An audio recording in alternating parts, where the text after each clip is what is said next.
Assalamualaikum warahmatullahi wabarakatuh. Pada video kuliah kita sebelumnya, saya telah membahas terkait dengan perubahan iklim dan salah satu indikatornya terlihat dari meningkatnya suhu secara global dari kondisi rata-ratanya. Dampaknya, ya, terjadi kenaikan muka air laut, ya, sebagai dampak dari pemanasan global. Jadi saya sebutkan bahwa rata-rata permukaan laut global telah naik sekitar 21 hingga 24 cm sejak tahun 1880. Dengan sekitar sepertiganya terjadi hanya dalam 2,5 dekade terakhir, ya. 1 dekade itu 10 tahun. Kenaikan permukaan air sebahagian besar disebabkan oleh kombinasi air lelehan dari gletser dan lapisan es serta ekspansi termal air laut saat memanas. Nah, itu ya yang mengakibatkan terjadinya kenaikan muka air laut.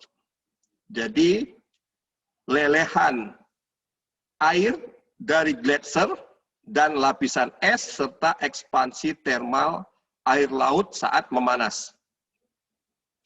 Pada tahun 2019, rata-rata permukaan laut global itu telah naik sebesar 87,6 mm di atas rata-rata tahun 1993.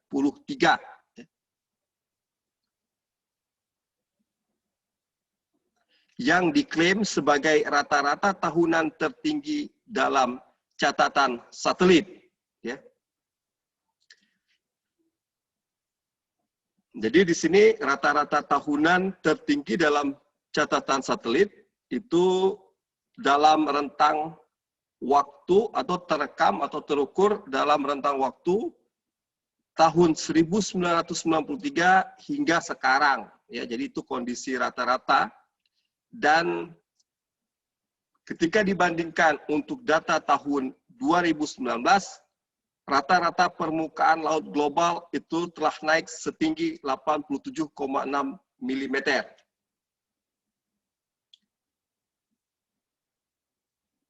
Kemudian juga per tahun, ya, dari 2006 hingga 2015, rata-rata permukaan air global di lautan telah naik setinggi 3,6 mm, ya, yang merupakan 2,5 kali tingkat rata-rata. Jadi rata-ratanya sebesar 1,4 mm per tahun, ya, di sebahagian besar abad ke-20. Pada akhir abad ini, rata-rata permukaan laut global kemungkinan akan naik setidaknya 0,3 meter di atas tahun 2000. Ya. Bahkan jika emisi gas rumah kaca mengikuti jalur yang relatif rendah dalam beberapa dekade mendatang. Nah, itu ya. Jadi, pada akhir abad ini, ya, itu diperkirakan rata-rata permukaan laut global akan terus naik setinggi 0,3 meter. Ya. Bahkan jika emisi gas rumah kaca tetap naik dalam beberapa dekade mendatang. Jadi jika emisi gas rumah kaca naik, ya, itu diperkirakan rata-rata permukaan laut global akan terus naik, ya, setinggi 0,3 meter. Di beberapa cekungan laut, permukaan laut telah naik setinggi 15 hingga 20 cm sejak dimulainya pencatatan satelit. Perbedaan wilayah ada karena variabilitas alami dalam kekuatan angin dan arus laut yang mempengaruhi seberapa banyak dan di mana lapisan laut yang lebih dalam menyimpan panas. Itu ya. Jadi lautan dalam itu menyerap panas terlebih dahulu, setelah jenuh kemudian dilepas ke atmosfer. Namun proses di laut seperti ekspansi termal itu mendorong atau berkontribusi terhadap meningkatnya kenaikan muka air laut. Jadi diperkirakan emisi gas rumah kaca cenderung meningkat, laut akan terus memanas. Jadi ketika laut memanas, es meleleh, laut mengalami ekspansi termal, di situ kemudian terjadi kenaikan muka air laut.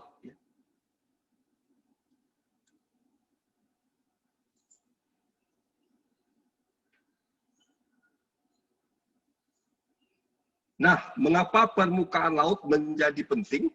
Jadi, hampir sebagian penduduk Indonesia itu tinggal di daerah pesisir dengan kepadatan penduduk yang relatif tinggi.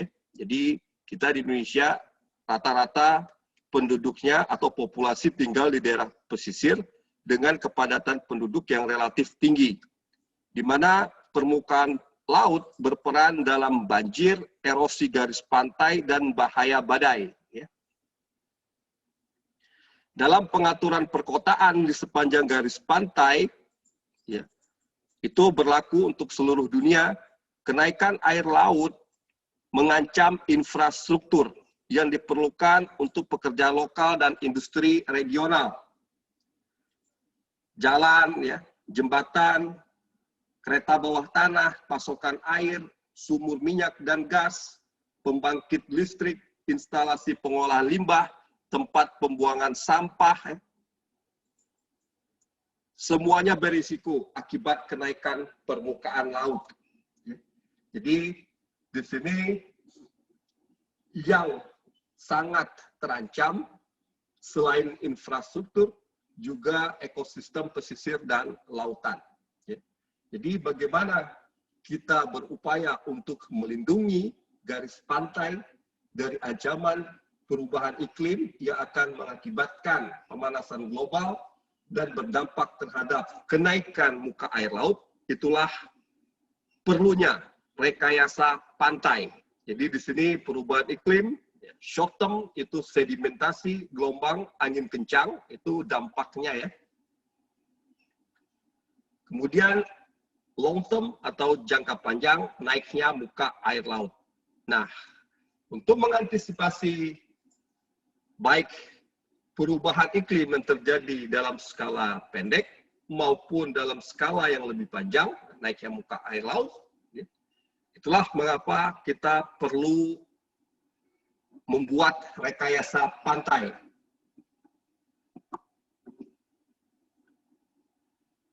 Jadi permukaan air yang lebih tinggi berarti bahwa gelombang badai yang mematikan sebagai dampak short term atau jangka pendek dari perubahan iklim, angin kencang, kemudian diikuti badai yang mematikan dan merusak, seperti badai yang terjadi di Amerika Serikat misalnya, atau badai siklon yang baru-baru saja terjadi di Nusa Tenggara Timur.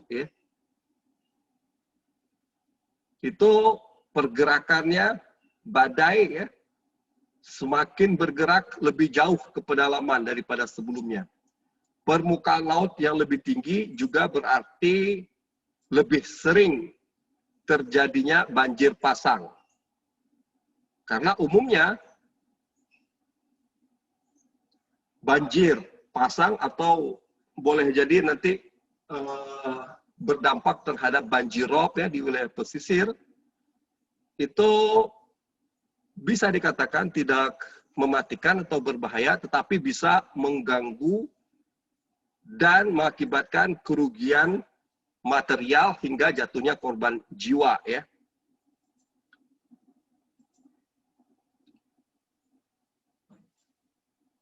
Nah, selain itu kenaikan permukaan laut menciptakan tekanan pada ekosistem pesisir yang menyediakan tempat-tempat rekreasi, perlindungan dari badai, dan habitat bagi ikan dan satwa-satwa liar lainnya, termasuk perikanan yang bernilai komersial. Saat laut naik, air asin juga mencemari akuifer air tawar. Banyak diantaranya menopang pasokan air kota dan pertanian serta ekosistem alami. Jadi mengalami intrusi air laut yang dapat mengganggu pasokan air bersih ke kota serta pertanian dan ekosistem alami. Seperti yang telah saya sebutkan, apa yang menyebabkan permukaan laut naik? Pemanasan global menyebabkan rata-rata permukaan laut global naik dengan dua cara. Pertama, gletser dan lapisan es di seluruh dunia mencair dan menambah air ke laut. Kedua, volume lautan membesar saat air menghangat. Itu yang disebut dengan ekspansi termal. Kontributor ketiga yang jauh lebih kecil untuk kenaikan permukaan laut adalah penurunan jumlah air di darat. Baik itu akuifer, danau, dan waduk. Jadi akuifer, danau, dan waduk, sungai, kelembaban tanah. Itu termasuk dalam penurunan jumlah air di daratan.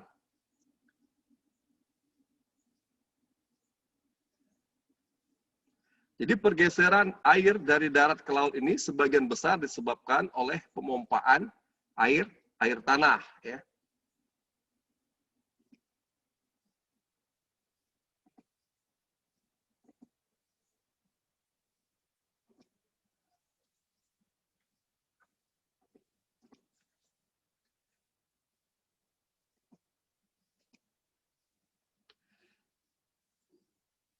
Jadi, untuk mengantisipasi naiknya muka air laut, di sini diperlukan integrasi disiplin ilmu.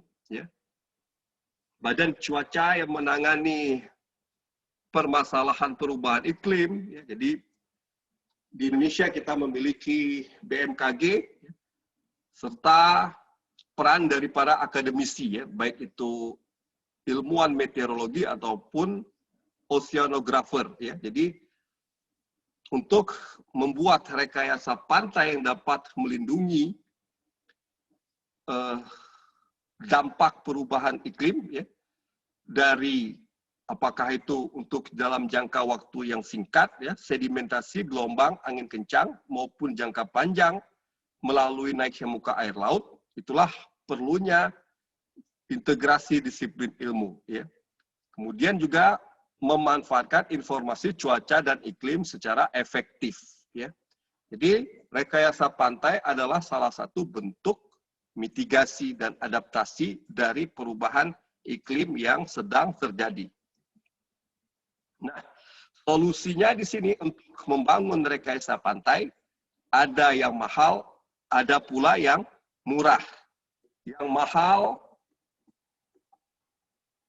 itu basis teknologi tinggi, Jadi lewat perencanaan civil engineering atau teknik sipil, di mana nanti dibangun seawall atau bendungan laut, Kemudian di sini perlu pengetahuan tentang konstruksi.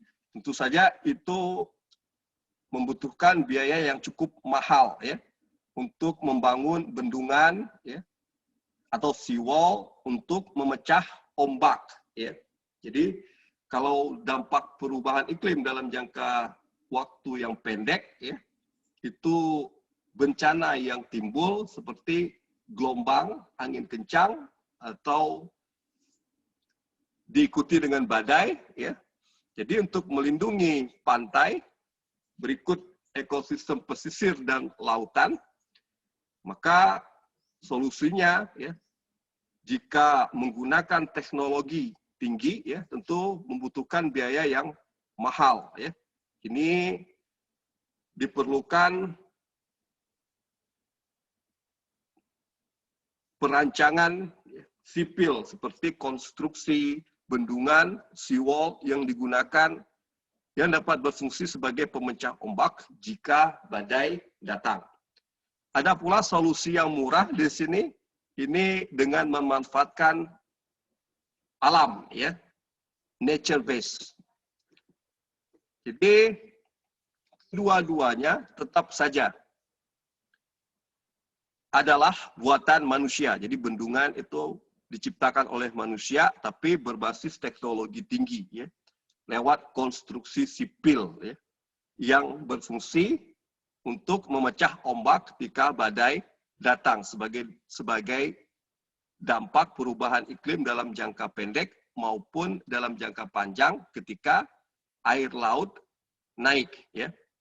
Nah, untuk solusi yang murah di sini berbasis alam dengan memanfaatkan keberadaan ekologi di pesisir pantai, ya. Nah, di sini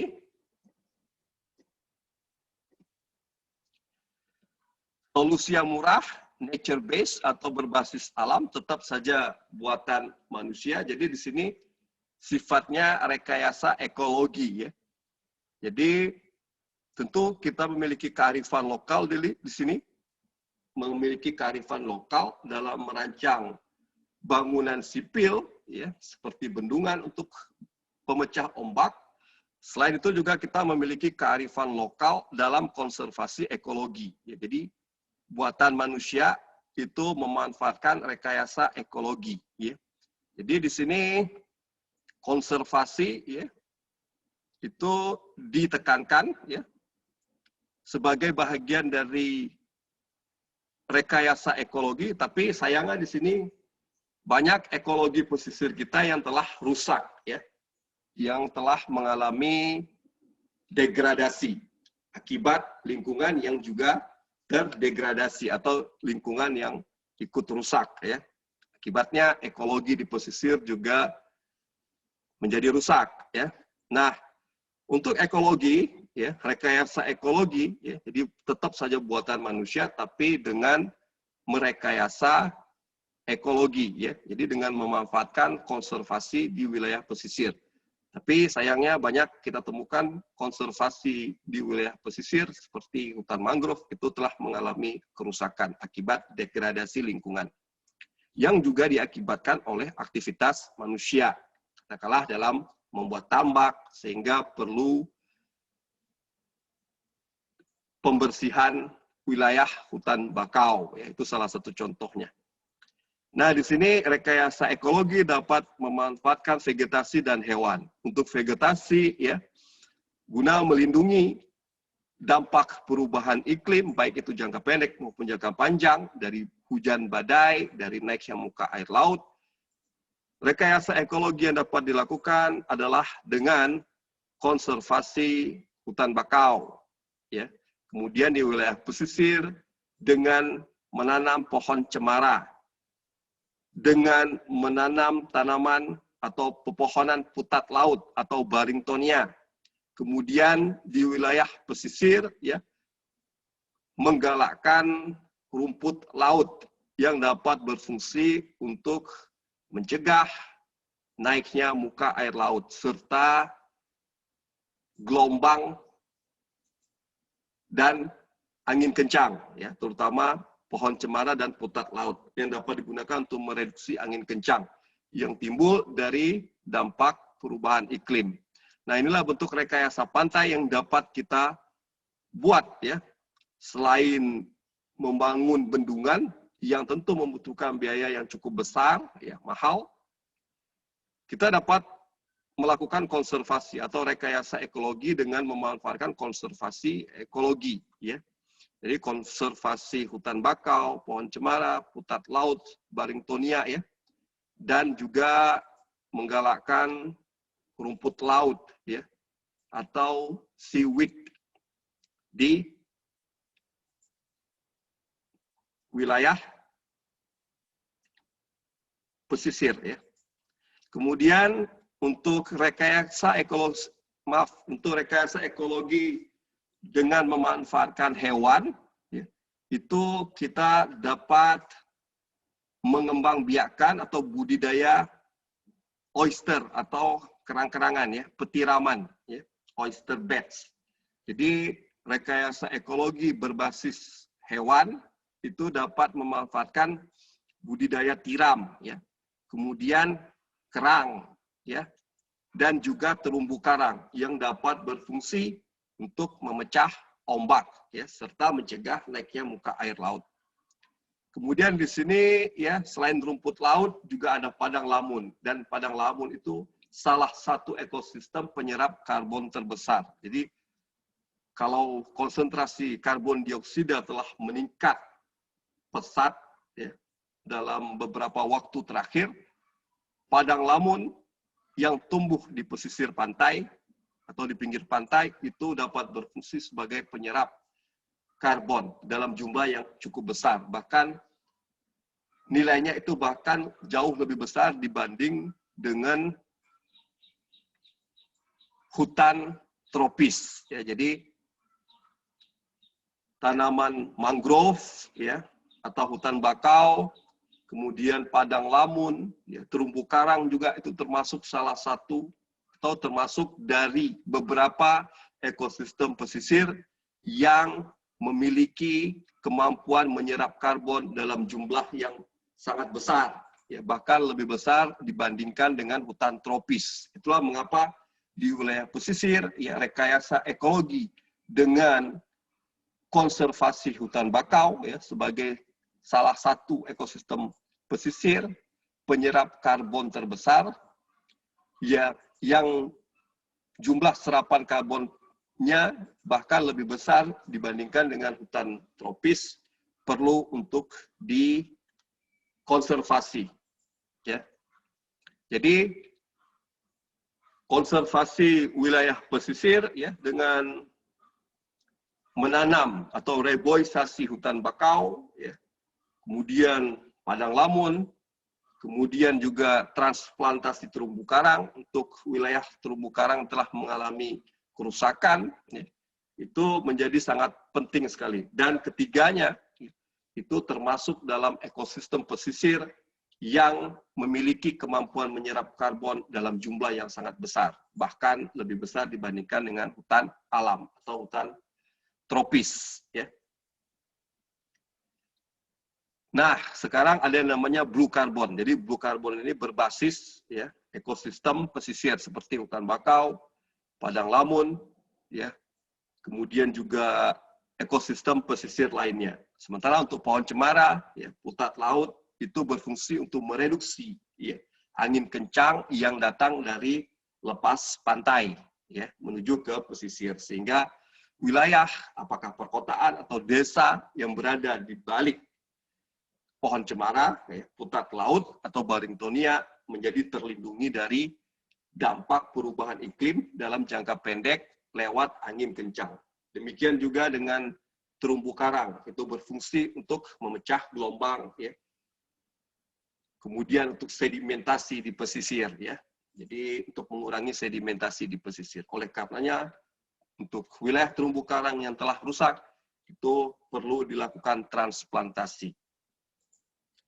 Jadi rekayasa baik itu secara teknologi atau berbasis ekologi, ya, itu terutama ekologi di sini, ya, di mana kita galakkan kembali konservasi wilayah pesisir, itu berfungsi untuk meminimalkan dampak antropogenik. Jadi antropogenik itu adalah akibat aktivitas manusia, sekaligus meningkatkan fungsi ekosistem, ya. Jadi di sini wilayah pesisir yang memiliki hutan bakau, ya, pohon cemara, putat laut, kemudian wilayah laut di pinggir-pinggir laut itu masih ada rumput laut, masih ada padang lamun, ya. Kemudian rekayasa ekologi lewat petiraman, ya, kerang dan terumbu karang, ya. Ini memiliki kemampuan modifikasi lingkungan fisik lokal, ya, terutama pada zona intertidal, ya, jadi pada zona pasang surut, ya. Jadi rekayasa ekologi tadi lewat hutan bakau, pohon cemara, putat laut, rumput laut. Kemudian rekayasa ekologi berbasis hewan seperti tiram, ya, petiraman, kerang, terumbu karang. Itu sangat berfungsi atau sangat bermanfaat pada wilayah intertidal, di mana Mereka memiliki kemampuan memodifikasi lingkungan fisik lokal. Kemudian menjebak dan menstabilkan sedimen. Ya, jadi wilayah muara ya, di mana telah mengalami sedimentasi besar-besaran dengan adanya rekayasa ekologi berbasis vegetasi dan hewan, itu dapat menstabilkan kondisi sedimen di wilayah pesisir. Kemudian juga meningkatkan elevasi tanah. Nah, ini penting ya, guna mengantisipasi naiknya muka air laut. Jadi, dengan adanya rekayasa ekologi berbasis vegetasi dan hewan, itu dapat meningkatkan elevasi tanah guna mengantisipasi dampaknya muka air laut yang naik. Jadi, dengan naiknya muka air laut, namun dengan kita galakkan konservasi ekologi, ya, berbasis vegetasi dan hewan, jadi elevasi tanah juga semakin meningkat, sehingga dampak dari naiknya muka air laut tidak terasa, gitu ya. Selain itu juga untuk meredam gelombang, yaitu dengan kehadiran terumbu karang ya di pinggir pantai, ya, itu dapat berfungsi untuk meredam gelombang. Ya. Jadi itu rekayasa pantai yang dapat kita lakukan, ya. Dalam hal ini, ya, solusinya itu atau mitigasi dan adaptasinya itu ada yang mahal, ada yang murah. Sekarang terserah Anda ingin pilih yang mana.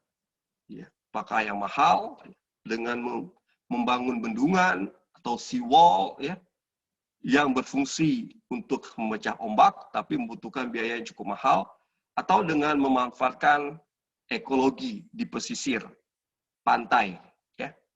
Jadi itulah kenapa konservasi ekologi harus kita galakkan, ya, terutama yang berbasis vegetasi pesisir dan hewan, keberadaan hewan di pesisir, ya. Jadi ini dapat meminimalkan dampak antropogenik atau dampak dari aktivitas manusia dalam mengeksplorasi alam, ya, sekaligus meningkatkan fungsi ekosistem. Inilah yang sekarang sedang kita galakkan lewat program Blue Carbon. Ya, jadi di sini hutan bakau, ya, terumbu karang, padang lamun, ya, ketiganya adalah penyerap karbon terbesar, ya, yang nilai serapannya bahkan lebih besar dibandingkan dengan hutan alam. Dan jika kita galakkan konservasi ekologi pesisir, terutama di wilayah intertidal, ya, itu mereka memiliki kemampuan modifikasi lingkungan fisik lokal. Terumbu karang, menjebak dan menstabilkan sedimen.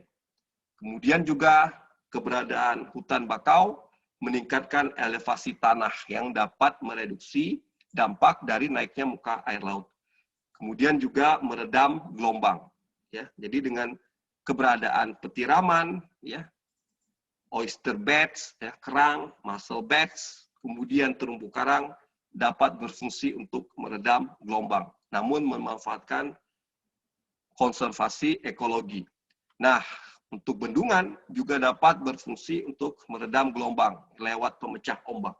Namun dibutuhkan biaya yang cukup mahal untuk mengkonstruksi, ya, membangun bendungan atau untuk membuat rancangan sipil, ya. Nah, tugas Anda di sini adalah membuat sebuah studi kasus, ya, baik itu dengan bendungan atau seawall yang berfungsi sebagai pemecah ombak, ya, atau dengan memanfaatkan konservasi ekologi di wilayah pesisir. Nah, silakan cari studi kasusnya. Jadi di sini solusi yang disediakan untuk mengantisipasi dampak perubahan iklim lewat rekayasa pantai, itu ada solusi yang mahal, ada solusi yang murah. Ya. Solusi murah lewat konservasi. Namun wilayah pesisir, ya, telah mengalami banyak kerusakan ekosistem, ya. Nah, ini menjadi tugas Anda, ya, lakukan studi kasus, ya. Apakah mitigasi dan adaptasinya lewat solusi yang mahal, ya, bisa juga lewat solusi yang murah, berbasis ekologi, itu menjadi pilihan Anda. Ya. Oke, buat studi kasusnya, dan tulis sebanyak 1000 kata. Ya. Jadi mitigasi dan adaptasinya, ya, apakah dengan solusi yang mahal atau dengan solusi yang solusi yang murah untuk mengantisipasi perubahan iklim. Ya. Jadi kalau solusi yang murah atau mitigasi dan adaptasi yang murah itu berbasis ekologi. Kalau mitigasi dan adaptasi yang mahal itu berbasis teknologi tinggi. Ya. Silakan buat studi kasusnya sebanyak 1000 kata. Demikian, Assalamualaikum warahmatullahi wabarakatuh.